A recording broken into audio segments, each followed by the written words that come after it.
Olá, eu sou o Valdir Stornago e nós somos Diálogos da Esperança. E como Diálogos da Esperança, queremos expressar a nossa alegria, a nossa gratidão por você estar junto com a gente. Seja bem-vindo, seja bem-vinda. O Diálogos da Esperança é uma iniciativa da Aliança Evangélica, Tearfund, Ultimato e Visão Mundial. E em nome dessas organizações, a gente celebra Diálogos da Esperança, que são conversas nas quais a gente se encontra em torno da nossa vocação, em torno da vida da igreja, em torno do desafio de um testemunho evangélico na nossa realidade. Nessa temporada, nós estamos focando de uma forma bem particular na inter-relação entre a igreja, entre aquilo que a igreja é e a sua vocação e a realidade que a gente vive. E nesse episódio, nós queremos destacar que a igreja não é uma igreja brasileira, simplesmente. Ela é uma igreja de Deus, que está no Brasil, tem estado em tantos diferentes lugares no decorrer da história. A igreja tem 2000 anos, a igreja tem uma resiliência enorme, a igreja tem uma capacidade de ouvir aquilo que Deus fala e do que Deus quer para nós e transformar isso em comunidade e em testemunho. Essa é a sua vocação no decorrer da história. Nós cremos que é importante que a nossa igreja brasileira seja uma igreja com memória histórica. E essa não é, de fato, uma das nossas maiores virtudes, não é? Porque muitas vezes nós achamos que nós somos como que assim, os primeiros depois da morte do último apóstolo. Não, nós somos parte de uma história. E é muito importante a gente saber de onde a gente vem. Quem não sabe de onde vem, não sabe para onde vai. A conversa de hoje tem a ver com esse resgate dessa memória histórica, que é uma memória rica. Tem momentos onde a gente celebra a vida da igreja, tem momentos que a gente chora, tem momentos que ela cresce, tem momentos que ela some. E nós queremos dar algumas pinceladas em alguns desses momentos na conversa de hoje. Cláudia, obrigado que você está aqui com a gente de novo. Sempre bom que a gente pode estar aqui junto no Diálogo de Esperança. Obrigada, Valdir. Então, eu sou Cláudia, também Diálogos de Esperança. Obrigada pela companhia. Primeiro, eu quero agradecer você que está aí nos ouvindo, assistindo. É muito bom ter você conosco, para a gente ter mais e mais diálogos que nos apontem para a esperança. E, Valdir, hoje nós estamos muito bem acompanhados por essa conversa, né? Estamos com a Lídice, estava comentando ontem, agora há pouco, onde ela está, né? Está aqui perto, nós estamos em São Paulo, ela também está aqui no estado de São Paulo. E também estamos com o Pedro. O Pedro está um pouco mais longe, ele pode depois contar um pouco por onde ele anda, né? Então, também ter vocês dois reflete a diversidade que nós temos na nossa igreja.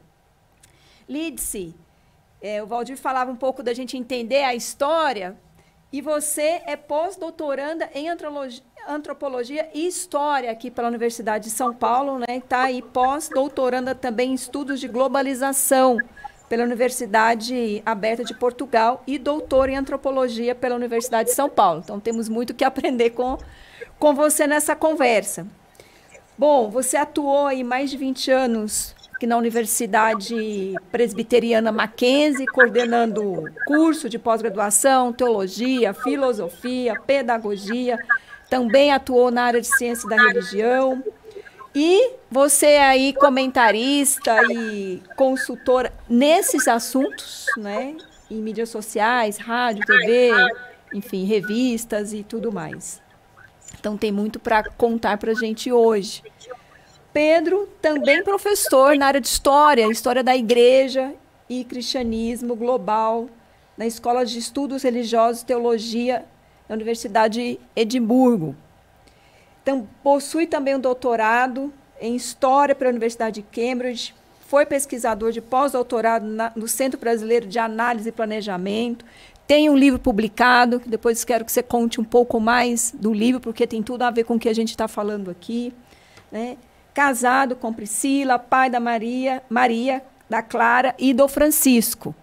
Então, muito obrigada mesmo aí, né, Valdir, por estarem conosco e vamos conversar. Mas antes de conversar, para que todo mundo continue seguindo as nossas conversas, então você que está aí ouvindo, pode nos encontrar no Instagram, no YouTube, no Spotify. Só procurar Diálogos de Esperança e você vai conseguir ali nos seguir e seguir também as temporadas e os episódios. E agora estamos falando da temporada 3 nesse ano, né, Valdir? Certo, essa é a temporada 3 e nesse episódio onde nós queremos conversar um pouco sobre a vida da igreja, a história da igreja. História.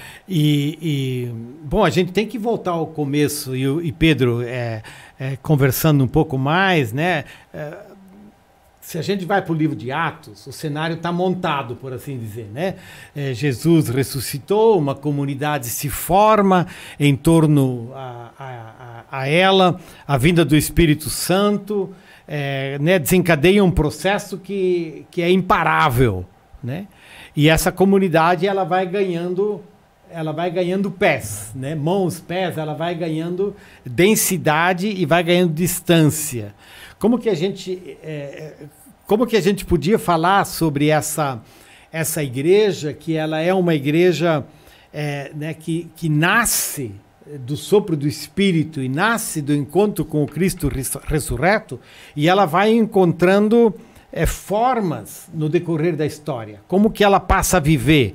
Como ela foi encontrando rotas de testemunho? Bem, antes de tudo eu queria agradecer muito o convite, queria agradecer também o Valdir, Cláudia, por liderar essa iniciativa importante para a Igreja Brasileira. É um prazer estar aqui com vocês, prazer estar aquum com a Lídice também. É um prazer e uma honra para mim poder compartilhar esse espaço brevemente aqui com vocês. Desde o início, desde sua incepção, desde o berço, a igreja cristã ela é uma igreja marcada por diversidade linguística, diversidade de práticas, diversidade de locais em que ela surge e para onde ela vai, né? Inicialmente você tem uma comunidade em Jerusalém que se forma ali ao redor da comunidade dos apóstolos, que tem uma vida atribulada e meio curta assim, nessas primeiras décadas, né, de surgimento das primeiras comunidades cristãs.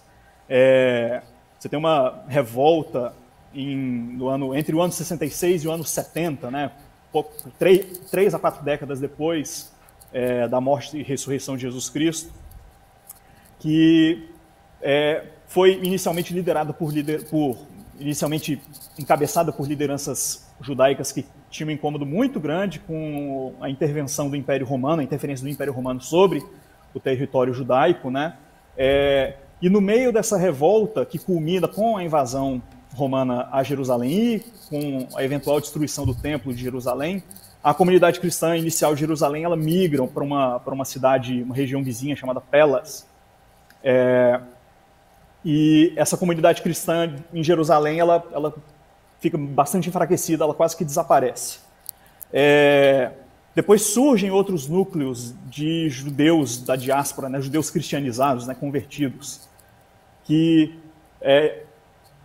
passam a migrar para outras regiões ao redor do mar Mediterrâneo, né, especialmente na região do que hoje é a Síria, Turquia, da Península Balcânica também, que vão se expandindo, vão se misturando com comunidades locais, e aí as comunidades cristãs que surgem nessas localidades, elas são radicalmente diferentes entre si em alguns elementos, especialmente em termos de língua, localização e alguns elementos ritualísticos.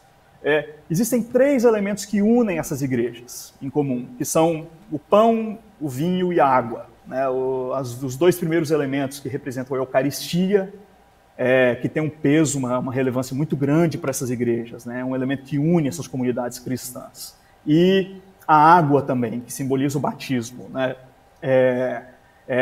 Essas comunidades também elas prezam pelo rito do batismo, colocam um peso muito grande sobre ele, né? Com graus variados assim entre si. algumas comunidades cristãs, tem alguns estudos arqueológicos que mostram que algumas comunidades cristãs, por exemplo, na Síria, né, já no século III, elas eram comunidades que emergiram meados do século III ao redor de palácios, né? Então elas tinham já uma arquitetura religiosa definida para si. Existia um espaço que era para a instrução religiosa, né, que era chamado de espaço dos catecúmenos, para a instrução dos novos na fé. Existia um espaço de culto e de batismo, mas não existiam elementos arquitetônicos como altares que eram dedicados à celebração da Eucaristia em si, né? Então, a Eucaristia existia, mas ela não tinha um peso tão grande quanto o batismo. Isso muda bastante nas igrejas de rito mais latino, que se formam já no século I e vão, né, à medida que a história avança, elas vão tomando um papel central no cristianismo. O grande historiador da igreja patrística, né, da igreja primitiva e do movimento missionário Andrew Walls, ele fala que existem dois princípios que animam a igreja cristã desde o início, né, desde o nascedor, que é o princípio indigenista e o princípio peregrino, né? O princípio indigenista é a ideia de que a religião cristã ela toma as pessoas onde elas estão, a partir de onde elas estão, dos seus lugares culturais, né? Ela não busca sublimar diferenças culturais, diferenças linguísticas, ela não busca ultrapassar esse tipo de coisa, homogeneizar todo mundo, né? Existe desde o início um princípio de indigenização do cristianismo, né? E outro princípio é o princípio peregrino, que é o princípio da transformação. Apesar da religião cristã, do cristianismo, da religião de Jesus Cristo, tomar as pessoas onde elas estão e não querer transformá-las num bloco homogêneo, ela quer, de fato, transformá-las em discípulos de Jesus Cristo, né, em seguidores de Jesus. Então, é um princípio da continuidade e um princípio da mudança que existem em constante tensão entre si desde o início da religião cristã, né? E você consegue ver como que esses dois princípios eles se combinam em graus diferentes e dão tons de diversidade à igreja cristã, mas, ao mesmo tempo, mantém a comunidade cristã enraizada no comprometimento com a figura de Jesus Cristo. Muito obrigada, Pedro. E aí, você estava falando, a imagem que fica na minha cabeça é uma igreja em movimento, né? Uma igreja que está se movendo, continuidade e mudança. Essa forma peregrina. E Lindes, para a gente começar a conversar aqui com você, a gente poderia falar de um segundo momento da vida da igreja, onde a gente tem aí um foco, né, um tempo mais, esse foco na plantação de igrejas no mundo gentil. E esse padrão, como que é? Ele se repete na expansão e no crescimento da igreja ao longo da história? E quais são as oportunidades e desafios que isso nos aponta? Perfeito, Cláudia. É interessante, pegando o gancho do Pedro, quando ele diz que essa igreja é uma igreja com grande diversidade. Talvez esse seja o grande ponto que nós, na igreja evangélica brasileira, principalmente, não temos essa consciência dessa diversidade. É claro que no início o público-alvo dos primeiros cristãos eram os judeus, afinal de contas eles eram judeus e Jesus também era judeu. Mas a gente precisa pensar que existiam cerca de 8 milhões de judeus na diáspora, coisa que também o Pedro comentou.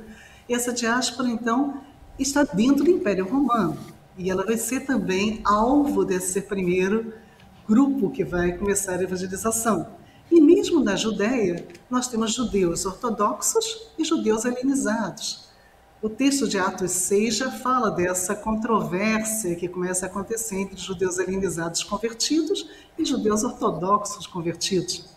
E quando Paulo, Barnabé, Filipe, Silas, todos esses vão evangelizar a Europa, Macedônia, a própria África e todas essas regiões, eles vão encontrar um público variado, não só judeus helenizados, como também pessoas de outras culturas.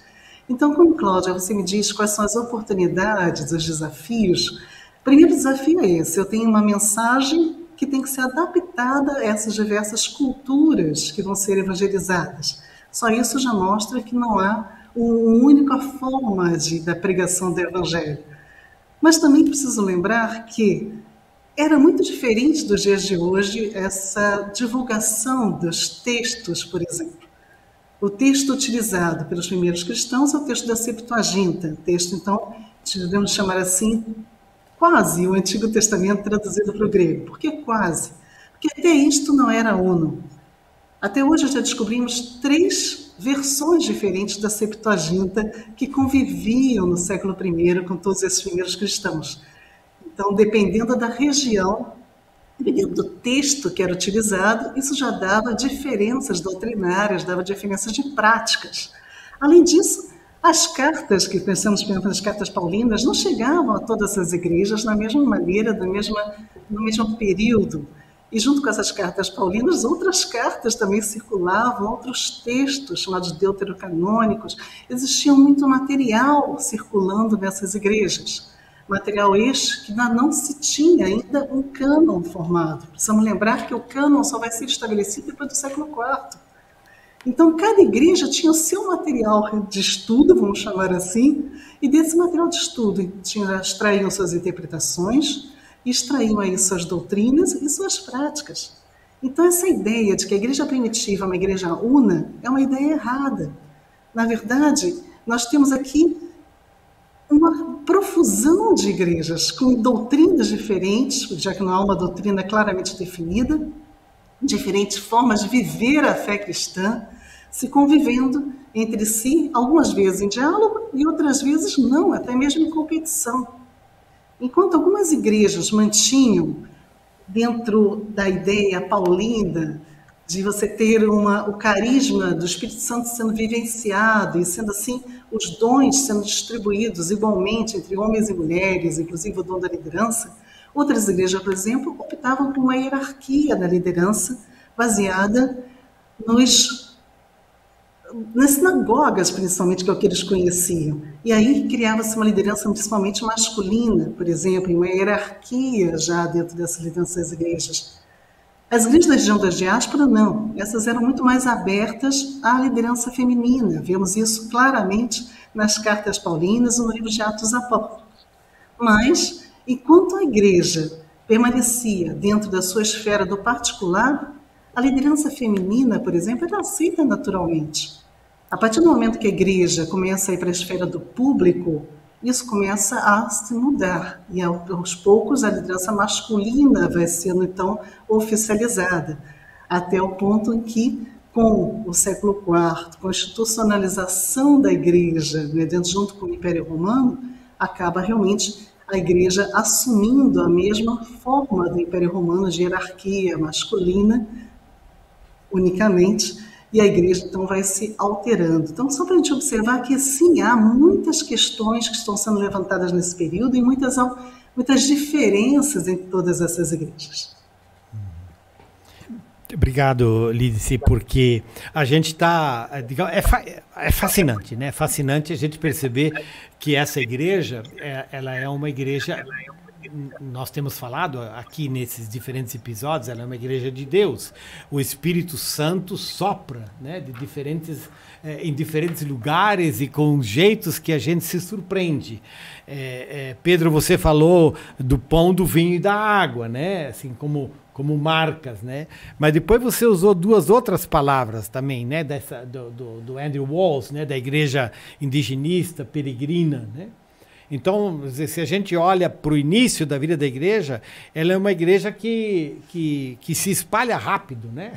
Por assim dizer, e que vai ganhando diferentes formas. Mas teve um momento também onde ela entrou numa relação com o Império Romano, né? À medida que ela foi crescendo, o Império Romano, e você pode falar um pouco mais sobre o que esse império significava na época, né? Começou a botar os olhos nessa igreja, né? Começou a botar os olhos nesse movimento.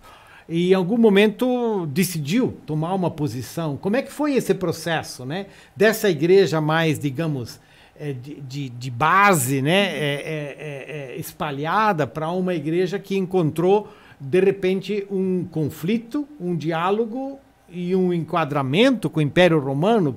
Como é que você fala disso para a gente? Sim, A relação da religião cristã, das comunidades cristãs com o Império Romano, ela passou por diversas fases, né, entre o século I e o século IV. Inicialmente, ela era vista como religião, né, ela era vista como uma religião lícita, ela era permitida nos limites do Império Romano, né, mas isso variava muito de acordo com o humor de cada imperador, né. Geralmente a gente ouve falar muito na perseguição do século I, com Calígula e Nero, né, que foram momentos muito tensos para a história da vida da igreja cristã. Momentos assim, de perseguição grave, especialmente das comunidades cristãs que existiam dentro das porções ocidentais do Império Romano, né, Península Itálica e tal. Mas geralmente o momento mais tenso, né, geralmente não, certamente o momento mais tenso da perseguição do Império Romano a religião cristã foi no século III, quando o imperador Diocleciano subiu ao poder, né? Ele chega ao poder no ano 284 ou 85, se não me falha a memória, depois de uma crise grave que houve dentro do Império Romano, né, de profunda anarquia militar, de sucessões políticas muito atrapalhadas, de rebeliões constantes, né, entre militares, entre generais e governantes romanos. E ele chega ao poder no ano 285, e uma das coisas que ele tenta fazer é restaurar a grandeza do antigo Império Romano, né, como ele existia no século I antes e depois de Cristo, né, no auge da sua expansão e tal. E uma das coisas que ele busca fazer, como esse elemento de reforçar nacionalismo romano, não nacionalismo, mas orgulho patriótico romano, assim, foi instaurar uma espécie de obrigatoriedade da restauração dos cultos pagãos, né? E como as comunidades cristãs elas não tinham nenhuma forma de compromisso com isso, elas rejeitavam os cultos pagãos por completo, né? Diocleciano começa uma perseguição intensa a essas comunidades cristãs, né? Ele dividiu o Império Romano entre 4 imperadores para tentar chegar a um compromisso, né? E os outros 3 imperadores que governavam junto com ele também tinham compromisso com com a restauração dos cultos pagãos, né? E nesse contexto as comunidades cristãs elas penaram muito, né? A perseguição foi bem violenta, bem brutal em alguns casos. E aí a transição entre essa perseguição dura e meio que a aproximação da igreja com o poder, ela foi uma transição meio que abrupta na passagem do século III para o século IV, né?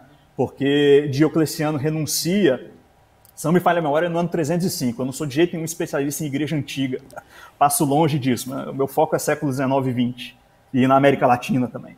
Mas, se não me falha a memória, no ano 305 ele renuncia, e no ano 312 Constantino chega ao poder. Então, no intervalo de 7 anos, o poder passa assim, das mãos do algoz para aquela figura que tem um papel fundamental na história para meio que oficializar a religião cristã nos limites do Império Romano, né? Então, uma das coisas que a gente consegue ver nesse início, nos primeiros 4 séculos, é que a igreja cristã ela tinha uma relação muito atribulada com movimentos de orgulho patriótico, tanto em Jerusalém, tanto entre os judeus, quanto dentro do Império Romano, né? Ela era objeto de perseguição desses dois movimentos. Constantino ele não passa por um processo de conversão como, por exemplo, Santo Agostinho, né, que vive ali mais ou menos na mesma era. Ele tinha um interesse inicialmente mais utilitário na religião cristã, né? Tem um livro interessante do Paul Veyne, que foi publicado em português, inclusive, um historiador francês, chamado Quando o Nosso Mundo se Tornou Cristão, em que ele recupera um pouco dos motivos, assim, porque Constantino ele vira para a religião cristã e adota a religião cristã, né? E uma das coisas que o Paul Veyne fala é que Constantino ele precisava, para restaurar a grandeza do Império Romano, ele precisava de uma religião igualmente grandiosa, com pretensões de universalidade, com um Deus único e poderoso que se sobrepunha sobre os demais, né? E ele vira para a religião cristã meio que pensando nisso, assim. Outra coisa interessante sobre Constantino é que ele se via como uma figura fundamental dentro da história providencial assim, da religião cristã, né? Uma das primeiras construções que ele faz em Constantinopla, quando ele funda a nova capital, é uma espécie de templo em que ele buscava trazer a tumba dos 12 primeiros apóstolos e onde ele pretendia também ser enterrado depois da sua morte, né? Então ele se coloca como uma figura que faz parte da comunidade apostólica. Assim, né? Então ele tinha pretensões de grandeza, tanto para a igreja quanto para si mesmo, dentro da história da redenção cristã. Né? Então, a igreja ela passa a fazer parte meio que da burocracia imperial em determinado momento, mais para frente no século IV, né? Mais para o final do século IV. Mas a partir de Constantino ela passa a ser uma religião que não é apenas tolerada no Império Romano, mas é uma religião que inicialmente ela tolera as outras. Né? Constantino inverte um pouco a equação. Ao invés do paganismo ser a religião da maioria e o cristianismo ser tolerado, agora o cristianismo é a religião que inicialmente tolera os cultos pagãos. Olha... Não, é muita coisa, né? De fato é muita coisa. O pulo é grande, o pulo é grande.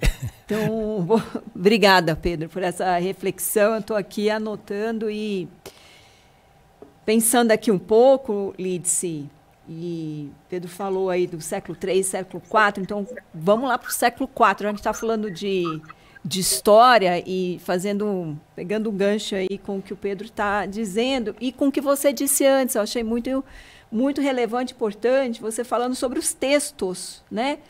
Os grupos vão aos seus textos, e dos textos extrai suas tradições, suas doutrinas, suas práticas. E nós, como igreja brasileira, nós sempre consideramos importante, eu diria fundamental, nos voltar para as escrituras, e no sentido de que elas determinam os nossos caminhos, né? Que é parte também de olhar a história, de entender essa história que o Pedro está relatando ali. Então, fazendo esse movimento e voltando às escrituras, vamos lá para a primeira parte do século IV, quais são esses padrões que surgem, né, que estão emergindo aí naquela época, e como discernir aí a postura e a reação da igreja. Tá? E aí, já fazendo um gancho com o que o Pedro estava nos comentando aí.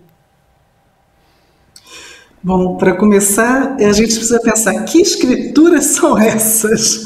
Então, com isso, não tem nem como a gente ir direto para o século IV.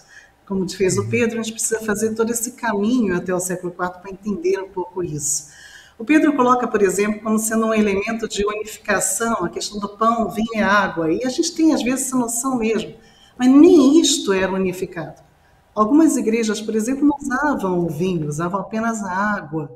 Então, havia muitas diferenças entre todos esses cristianismos que ainda existiam até o século IV. E até um pouco depois, alguns continuavam existindo também. O que verdadeiramente unia esses cristianismos? A crença em Jesus como Filho de Deus, a expectativa da volta do reino de Deus, da vinda do reino de Deus, a parousia, chamada assim, a crença na profecia como sendo um dos sinais desse reino de Deus que estava vindo, e, como já foi colocado aqui pelo Pedro, essas possibilidades de perseguições ideológicas e religiosas que os cristãos sofriam, até mesmo podendo sofrer o martírio. Isso, todos os cristianismos passavam por essas perseguições também. Mas o que era diferente entre esses cristianismos? Primeira diferença, até já falei um pouquinho daqui da água, também da aceita da água e do uso do vinho na ceia, mas também a crença, isso está ligado à crença sobre a corporeidade e ressurreição corporal de Jesus. Alguns desses cristãos acreditavam que Jesus não havia nascido da Virgem Maria, havia nascido um corpo criado, por exemplo, a partir dos elementos da natureza. Alguns acreditavam que Jesus não havia ressurgido corporalmente, e sim apenas em espírito. Então havia diferenças nessas questões. Havia diferença também sobre as questões do ascetismo e da castidade. Algumas igrejas estão enfatizando a necessidade da castidade e evitando os casamentos. Outras igrejas, cristãs, já diziam que isso não era tão necessário assim, que é uma prática ascética, sim, claro, não comer tanto, não beber tanto, não ser dado a vinho, a bebida, mas o casamento era algo que deveria permanecer na igreja. Outra questão é a crença da Trindade, algo também que não estava estabelecido ainda até o século IV. Ideias sobre também perdão e penitência. Foi falado aqui da questão dos martírios, né, acontecendo isso, das perseguições aos cristãos. Só que nem todo cristão aceitava ser martirizado. Alguns compravam um certificado que dizia que eles não eram cristãos, apesar de serem, por isso fugiam do martírio. Outros simplesmente recusavam-se a ser batizados e diziam que não eram cristãos e pronto. Resultado, esse pessoal que depois queria voltar para a igreja, como é que eles deveriam ser aceitos? Se é que tinham que ser aceitos. Algumas igrejas aceitavam, outras não. Algumas exigiam penitências, outras não. E até mesmo essa questão do carisma do Espírito Santo, que regrava então a igreja como sendo todos os dons igualmente conferidos a qualquer pessoa, a qualquer gênero, a qualquer estado social, e aquelas igrejas que já tinham uma hierarquia. Havia, portanto, Cláudia, uma necessidade de definir claramente o que era ser cristão, definir claramente o cristianismo. E é por isso que no século II, um grupo da igreja se auto-intitula os detentores da ortodoxia, ou da doutrina correta. E Inácio de Antioquia vai ser que vai dar o nome a esse grupo de Igreja Católica, no sentido de Igreja Universal. Todos aqueles que não pertenciam a esse grupo vão ser chamados de hereges. Mas a palavra herege vem de opção. Então, aqueles que faziam uma opção diferente de cristianismo. É nesse momento que surgem os textos patrísticos, que também Pedro se referiu rapidamente, principalmente os textos patrísticos apologéticos, que vão tentar contrapor justamente esse cristianismo ortodoxo aos heresias, aqueles que eram considerados os diferentes, os que tinham outras opções. E é só com Constantino, em 325, quando ele faz o concílio de Nicéia, que vão ser estabelecidos os primeiros dogmas realmente da igreja. E aí a igreja começa então a ter um direcionamento doutrinário único. É a partir daí, então, também que começa a se pensar que é necessário ter um cânon fechado, estabelecido, para que toda igreja tenha uma única Bíblia, vamos chamar assim, como nós temos até os dias de hoje. Então, mas é só no início do século V, por exemplo, que Jerônimo vai traduzir a Vulgata, fazendo então a Bíblia em latim, que contém já as cartas paulinas e contém também os textos Septuaginta. Então, veja que tudo é um processo. A Igreja Católica, quando finalmente, então, como Constantino vai estabelecer como a igreja oficial do Império Romano, essa igreja deixa de ser apenas a Igreja Católica para se transformar em Igreja Católica Romana, assumindo, então, essa mesma organização que o Império Romano tinha. Então, uma organização hierárquica, masculina, e também utilizando essa máquina imperial para perseguir esses hereges, para poder, então, limpar a igreja desse herege, vamos chamar desse jeito assim, tá? Por uma forma mais light de dizer. E aí, assim, a igreja, aos poucos, vai tentando, então, assumir uma única forma de ser, uma única forma doutrinária, uma única forma de prática de cristianismo. Mas isso não vai ser por muito tempo também. Obrigado, Lídice, e essa tua palavra final já dá o gancho para a gente olhar adiante, né? Mas se você está acompanhando essa nossa conversa, né? Eu espero que você sinta animado, desafiado, né? Convidado a dizer, nossa, mas essa igreja antiga, como a gente poderia chamá-la, né? Essa igreja antiga, ela é tão rica, ela é uma igreja diversa, ela é uma igreja missionária, ela é uma igreja diversa no sentido até de estabelecer conflitos, né? E ela é uma igreja que caminha testemunhalmente nessa diversidade, né?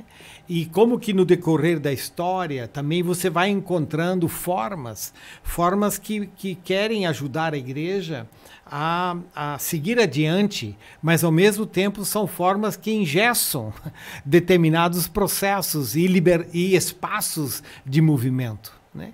E que, de alguma forma, escutando ou olhando, né, essa nossa conversa, a gente pode perceber ganchos muito de perto com a nossa igreja. Com a igreja brasileira, que também é uma igreja que tem tanta novidade, tem tanta igreja nascendo, tanta igreja crescendo, e ao mesmo tempo tem os processos de formatação, de enrijecimento, né? E como que a gente precisa aprender com a história. A Lídice falou que a gente precisa dar um passo adiante logo depois, né, entrando século IV adiante, mas a gente não consegue encaixar isso tudo numa conversa. Mas a gente precisa dar um pulo grande. né? É dar um pulo grande para chegar naquilo que está também mais perto de nós e da nossa caminhada, que é a reforma protestante, né? E de por que essa reforma protestante que veio, digamos, tantos séculos depois, né? Por que ela é importante, né? O que ela traz, o que ela procura questionar, o que ela procura afirmar, né? E, de novo, a gente só vai poder dar algumas pinceladas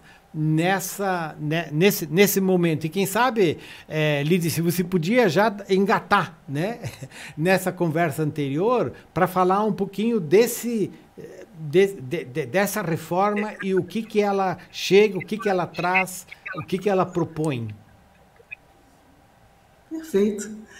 Uma coisa interessante, quando pensamos nesse período, é que a Igreja Católica Romana ela é formada com esse intuito de unificar a Igreja, de criar uma Igreja, então, com uma única doutrina, com uma única prática religiosa, a prática do cristianismo. E o movimento da Reforma, como o Valdir colocou aqui, ele traz consigo várias modificações nessa Igreja Católica.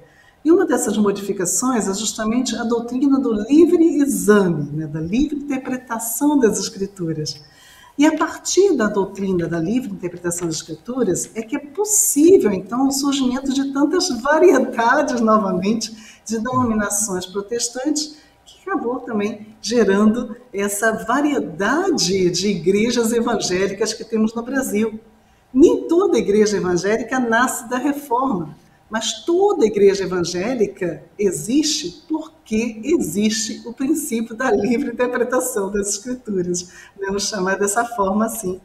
É claro que Lutero, é o que eu sempre bato nessa tecla, Lutero não tinha inicialmente nenhuma intenção de criar uma cisão da igreja.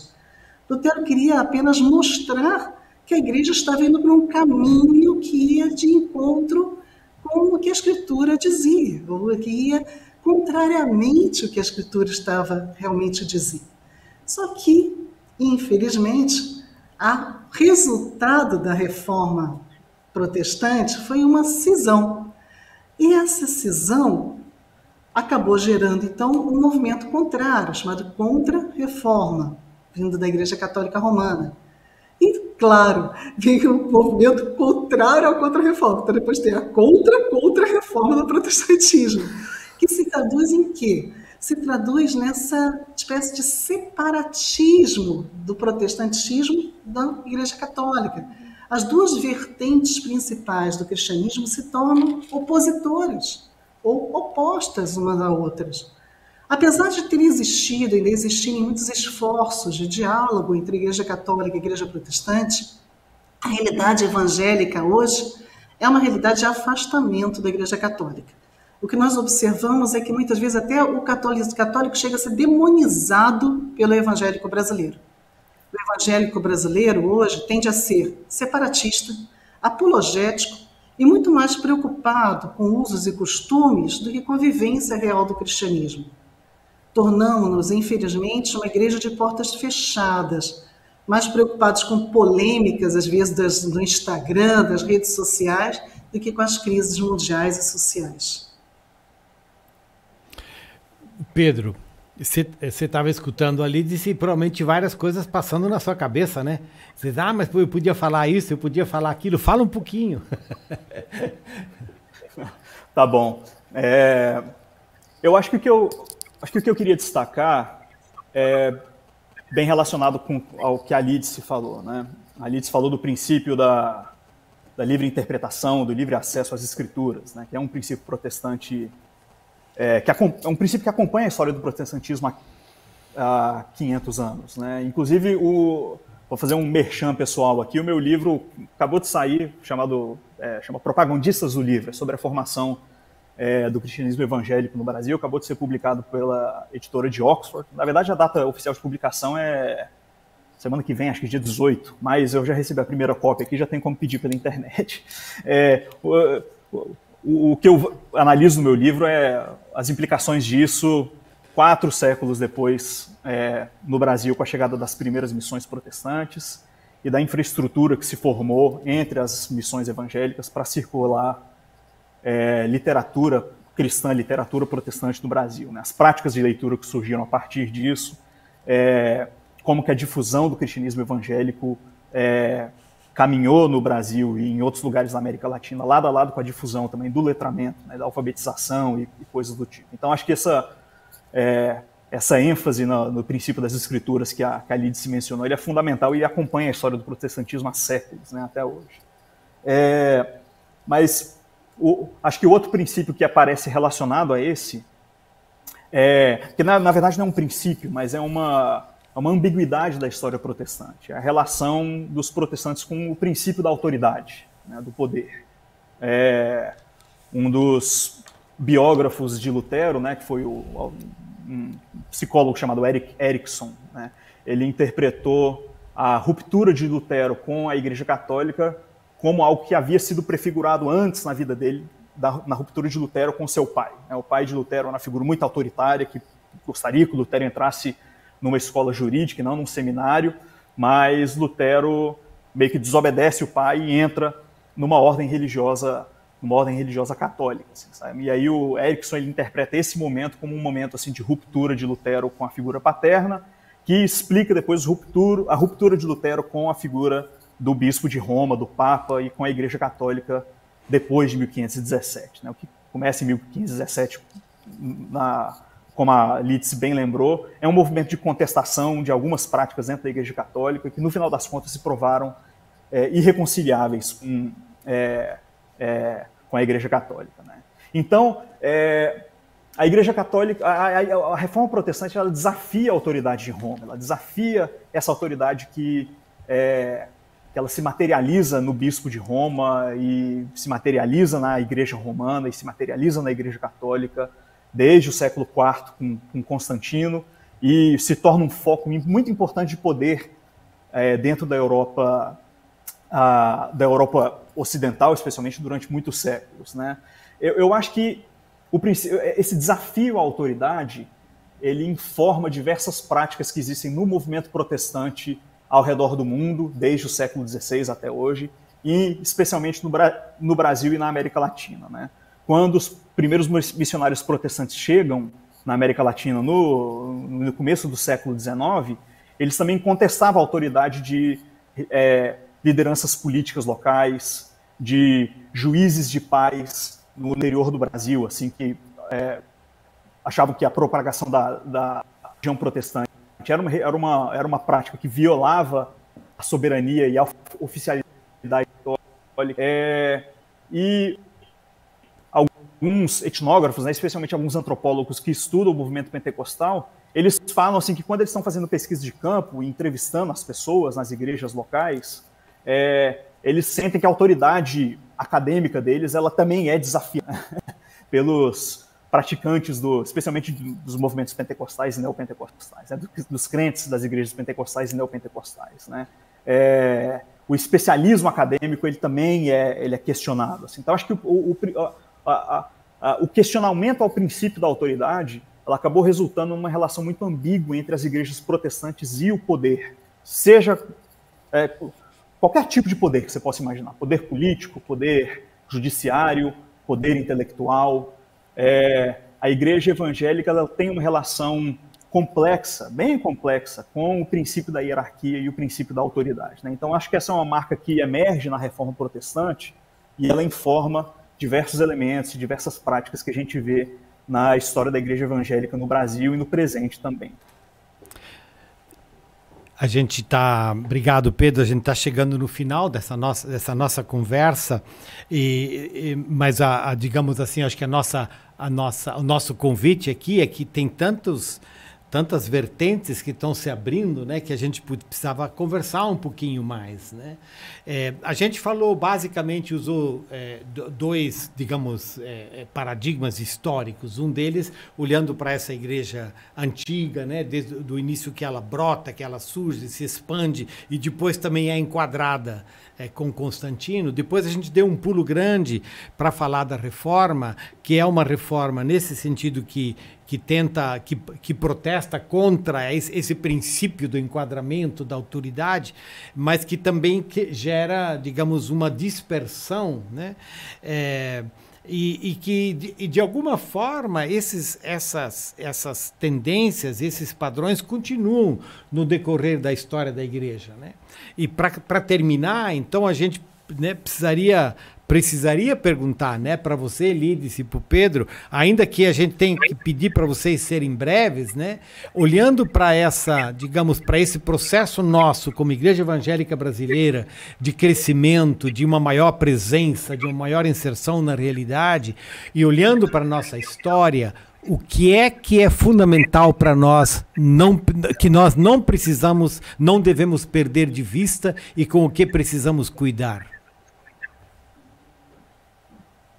Lídice, você é a primeira? Bom, então vamos lá, eu começo então. Tanto eu quanto o Pedro vivemos na Europa e temos atuado em universidades na Europa. E o que me choca bastante ao observar a igreja brasileira, e talvez o Pedro também possa ter a mesma sensação, acredito que sim, é que esse pequeno período que estou a viver aqui no Brasil, me choca o fato de que eu não vejo a igreja brasileira se posicionando perante as duas grandes guerras que estamos vivenciando no mundo hoje. Eu nem mesmo vejo passar na televisão do Brasil alguma questão relacionada com a guerra da Rússia e Ucrânia, já passa os 2 anos, a guerra de Israel e Palestina. Eu acredito que a igreja evangélica brasileira precisa deixar esses seus... tu no teu cantinho e eu no meu, sabe? Essa ideia de que cada igreja cuidando dos seus negócios e defendendo a sua única forma e se unir em prol de uma melhoria social, em prol, inclusive, de situações mundiais como essas questões da guerra. 2 exemplos que eu vejo na história que me chamam muita atenção. Um foi no início da Primeira Guerra Mundial, em 1914, quando já começava uma tendência xenofóbica imensa em todos os lugares, contra os japoneses, contra todas as outras etnias, e que um grupo de cristãs, mulheres cristãs da Alemanha, se une e faz uma carta divulgando para o mundo inteiro, em todos os jornais, uma carta aberta, conclamando as mulheres cristãs a não deixarem que seus filhos, mesmo que tenham que ir para a guerra, que vão com essa cabeça de que o outro é um inimigo e que o outro é inferior a eles. E o que acontece? Em resposta a isso, mulheres na Inglaterra e nos Estados Unidos se unem e fazem uma nova carta, também aberta, publicada em vários outros jornais, que conclama as mulheres cristãs a orarem pela paz na guerra e também atuarem de alguma maneira em prol dessa paz. Em resultado a tudo isso, foi criado o Comitê Internacional da Mulher pela Paz, com sede em Genebra, com várias coisas interessantes que o comitê acabou criando, até mesmo está lá a origem da Declaração dos Direitos Humanos. Outra coisa importante, agora pensando no Brasil, na década de 50, início da década de 60, um grupo de estudantes universitários formou a União Cristã de Estudantes do Brasil, o CEB, que reunia estudantes de várias denominações, independente de qual igreja eles eram oriundos, para estudar a Bíblia de forma aberta, de forma profunda, o que levou esses estudantes a agirem em prol da justiça social do país, além da evangelização das universidades. Desses grupos surgiram pessoas de nomes conhecidos, como Valdo César, Jéssica Pereira Ramalho, Lisânias Maciel, Billy Graham, Benjamin Moraes, Rubem Alves, Paulo Wright e muitos outros. Elementos que onde a igreja deixou de ficar apenas dentro das suas portas fechadas, mas, pelo contrário, saiu do seu gueto, abriu as portas ao diálogo com os seus outros irmãos de outras denominações e conseguiu fazer algo pelo bem do país, fazer algo pelo bem até mesmo do mundo. Eu acredito que é isso que a nossa igreja protestante evangélica brasileira precisa voltar na história, ver essas possibilidades de atuar de uma forma muito mais efetiva, de ser muito mais sal na terra e conseguir abençoar esse mundo onde estamos. Obrigado, Pedro. Obrigado. Eu acho que o que eu teria para falar é muito semelhante ao que a Lídice falou também. Eu estou navegando na onda da Lídice aqui agora, nas últimas 2 respostas, né? Eu trabalho aqui em Edimburgo no Centro de Estudos sobre Cristianismo Global, né? E tenho colegas que dão aula de África, outros que dão aula de Ásia, eu dou aula de América Latina, tenho uma outra colega que dá aula sobre cristianismo na Oceania. E 3 de nós somos historiadores, um dos meus colegas é teólogo. E eu acho que existe algo profundamente didático quando você olha tanto para a amplitude, né, para a expansão geográfica do cristianismo e para a profundidade histórica dele, né, para como ele se espalha geograficamente e o quão profundo historicamente o cristianismo é, a nossa religião. Porque quando você olha para essas duas coisas, você começa a entender que a sua forma de conceber a religião cristã, o compromisso com Jesus Cristo, o discipulado, o seguimento de Jesus Cristo, é apenas uma forma, né? E eu acho que essa é uma das grandes lições que aparecem quando a gente olha para a história, né? É uma lição importante, acho que para a igreja evangélica brasileira e para qualquer cristão, realmente, né? Quando você olha para a profundidade histórica e para o alcance geográfico da religião cristã, e você olha de forma detalhada mesmo, prestando atenção às formas como a religião cristã ela se encarna, né? Como ela se materializa, como ela é vivida em diversos contextos históricos e culturais, você começa a entender que a sua forma de conceber a religião cristã, o compromisso com Jesus Cristo, é apenas num mar de possibilidades, né? Um grão de areia na praia. E eu acho que isso é um passo importante para a gente começar a quebrar as barreiras de separação, né? Buscar caminhos de unidade e de diálogo também, né? Então, acho que, voltando a exemplos históricos, muito rapidamente, eu tenho uma preferência muito grande por movimentos de entusiasmo religioso, né? Tanto antigos quanto modernos e contemporâneos, né? Eu tenho aqui no meu escritório esse São Francisco de Assis de amigurumi aqui, né? Porque eu tenho uma preferência, uma admiração muito grande pela forma como os franciscanos, né, no século XII e XIII, eles viveram a religião cristã de forma muito radical, assim, né? Eles buscavam obedecer a Jesus Cristo até o fim, assim, eles tinham um compromisso muito marcado com os princípios de humildade, de amor e fraternidade entre si, né? E eu também eu gosto muito das histórias de movimentos de avivamento pentecostal e evangélico, né, nos séculos XIX e início do século XX, porque são movimentos, tanto o movimento pentecostal nos Estados Unidos, como também na América Latina, né, uma das primeiras manifestações do movimento pentecostal global acontece no Chile, no comecinho do século XX, né? O que você vê tanto nos Estados Unidos, como na Índia, como no Chile, são cristãos evangélicos vindo de diversas denominações, de diversos grupos, buscando uma experiência de intimidade com o Espírito Santo e de intimidade de comunhão profunda com Jesus Cristo, por meio do estudo intenso das Escrituras, por meio da dedicação intensa e quase que extrema à oração e às disciplinas espirituais, né? A comunhão, ao estar junto na igreja, orando e partindo o pão, né? Então, eu acho que eu tenho uma curiosidade, né? Minha curiosidade acadêmica ela recai sobre esses movimentos, né? Mas eu acho que eles também servem de exemplos para nós, cristãos evangélicos, no século XXI, né? Você tem nesses movimentos pessoas que vêm de diversos lugares, diversas histórias de vida, de diversas classes sociais, de denominações muito distintas, mas que elas relativizam tudo isso para participar do compromisso com Jesus Cristo em conjunto, em comunidade, né? Convivendo muito bem umas com as outras, assim.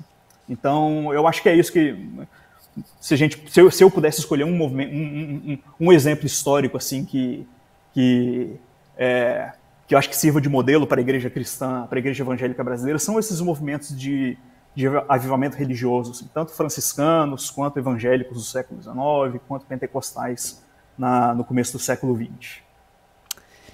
Obrigada, Pedro. Lídice, algumas palavras que eu anotei aqui, né, nesse tempo de não é terminar essa conversa, terminar este momento da conversa, porque isso daria muitas outras horas de conversa. Humildade, amor, fraternidade, comunhão, esperança. Então, nesse tom, quero agradecer você que está nos ouvindo, nos assistindo. Obrigada mais uma vez por participar desse diálogo conosco.